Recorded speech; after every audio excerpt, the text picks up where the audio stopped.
Well, it became fairly clear today that NDP leader Jagmeet Singh is no longer running to be Prime Minister. Instead, the NDP is asking to be the party to hold the government accountable. If you want someone to hold government to account, if you want someone that's going to fight to make things happen for working class people, for middle class people, that's what we have done in the past. That's what we have done as a party. And you'll need that now more than ever. Who's going to fight back against Mark Carney's cuts? No party should have all the power. Having New Democrats there and holding government to account will mean that Canadians would be better off. The CBC poll tracker is projecting that the NDP getting just 5 seats if the election were held today. A very low number, given the party held 24 seats when Parliament was dissolved. So where does the NDP need to go, and what does it need to do to kind of save itself from that outcome? Well, Anne McGrath is the campaign spokesperson for the New Democrats, and she's here in the studio. Anne, it's good to see you. Thanks for coming in. Nice to see you. I know you will quibble with the 5. You think you're going to be much higher than that, but I just want to go through the message from Jagmeet Singh. It appears to me essentially making the pitch for a Mark Carney minority government and as many New Democrats as possible. Is that the end game here after today? We are, like Jagmeet's video yesterday and his speech today at the Broadband Institute is kind of setting up the closing argument. We're heading into the debates next week and the kind of end game of this election. I know it seems interminable, but that's where we're headed now. And I think what he is doing is he is reaching into our history, into our party's history, and the things that we have done that make us that we have contributed to that make us Canadian. We're in a moment right now where people are very, very patriotic, feeling very patriotic primarily because of the threats from Trump and the Trump tariffs and that kind of thing. So we're feeling very much like we want to assert our Canadianness. And when you ask people what makes us different from the United States, it is often, it is things like public health care, public pensions, employment insurance, things that are very associated with the NDP. And now most recently, the biggest expansion in Medicare ever with the dental and the introduction of pharmacare. So I think it's like pointing out that those things would not happen without us. Sure. We're the ones that pushed those. We're the ones that made those things. Jack Layton used to say when people asked him, what's the difference between the United States and Canada? And his answer was the NDP. Look, I get the argument for a New Democrat vote, but I'm trying to translate, I guess, what Mr. Singh is essentially saying, his preferred outcome. I mean, obviously his preferred outcome is he's Prime Minister and you have a majority government, but I think, that ship sailed very clearly with what he's saying. So he says he'd never support a Poilievre government. You clearly do not want a Conservative majority. And you doesn't sound like you want a Liberal majority right now. So is it Liberal minority with New Democrats in some situation where it becomes like it was before and after supplying confidence? That's certainly a very possible outcome. And so in that scenario, we would argue that the more NDP MPs you have, the better it is for you. And, I think that the other thing is that the situation has changed substantially in the last couple of months, right? So like 2 months ago, maybe, it was almost inevitable that Pierre Poilievre was going to be the Prime Minister and that there would be a Conservative majority. We would have fought hard against it, but that was where we were going. I think that is very unlikely now, according to, not just the pollsters, but like what people are saying on the doors and that kind of thing. And New Democrats feel very compelled by the need to keep Pierre Poilievre out, to keep the Conservatives out. But he is not going to win now. It is not going to happen. So I think that it gives New Democrat voters a kind of a level of permission to move away from Carney and back towards their natural home in the NDP. That's the kind of strategic voting and analysis of things I think you can do and I can do. And we just did a whole segment with a map about how that potentially works. But does the auto worker, face a temporary shutdown that could become a permanent shutdown?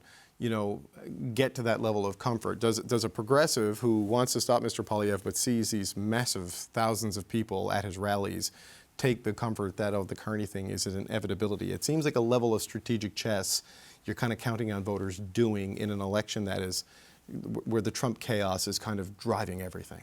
What I'm really counting on them doing is voting with their values. I'm counting on them recognizing the role that the NDP has played in the political history and landscape of this country and looking at the things that they have that the NDP has achieved. And I'm also looking at so many incumbent seats where the people in those communities really value their NDP representation, because they know that those incumbents are fighters for their communities, they're rooted in their communities. And, you know, I know that we're looking at polling aggregators and those kinds of things, but certainly those aggregators didn't really capture that level of local support that we saw, for instance, in the Ontario campaign. You know, that it doesn't kind of capture it. It's a kind of an overall thing, but it doesn't look at the fact that in, for instance, Vancouver Kingsway, Don Davies is very, very popular, or that Gord Johns in Courtenay Alberni is very, very popular, or Heather McPherson in Edmonton Strathcona. It's very hard to see, you know, like if you look at Alberta, there is a very strong NDP vote, but it's concentrated. You know, it's not spread across the province. Look, there are pockets of that in individual ridings, but as a party, it's kind of spread out all over the place. But about half of your caucus is in British Columbia. And I wonder, though, Anne, like, the debates haven't even happened. And this is the pitch Mr. Singh has to make. This is his third election. I mean, what does this say about his ability as a leader, that in his third national campaign going up against two rookie leaders on the national stage, that this is the situation the New Democrats find themselves in? Well, I think he's been a very, very effective leader. As a matter of fact, I think he will stand out as one of the great leaders in NDP history, that's for sure, because he is electorally or just in the policy side of things? I'm talking about the things that we've been able to accomplish, like dental care and pharmacare, and what he did during the pandemic. I think he has been a really remarkable leader in that way. And, you know, we care about electoral results, obviously, but Tommy Douglas never achieved great electoral results, and yet he was voted as the greatest Canadian. So, you know, I think that we are motivated by electoral success, but we are also very motivated by our values and our priorities. And I think we're very connected, as I said, in the ridings where we represent a constituency. We are very well connected and very strong fighters, and people appreciate that. And we saw that, as I said, most recently in the Ontario election, where we were being told in that election that we were going to be wiped out, we were going to lose party status, and our leader was going to lose her seat. Right. Which is what we're hearing right now about the federal NDP. Well, the Ontario NDP came, third in vote, but second in seats. And I noticed they're not complaining about first past the post, and that's just an interesting novelty there. But look, Justin Trudeau won 3 national elections, a majority, 2 minorities. He brought in a bunch of policy, and it got to the point where he just got forced out by circumstances and his own caucus. I mean, what does it take for Jagmeet Singh to stay on here as leader? I think 5 is probably low. I think you're going to finish higher than 5 seats. I don't know, based on what I'm seeing, and even with the strong local candidates, you get the party status at this point. I think that is still a question with 2 weeks to go. What's the bar for Jagmeet Singh to stay?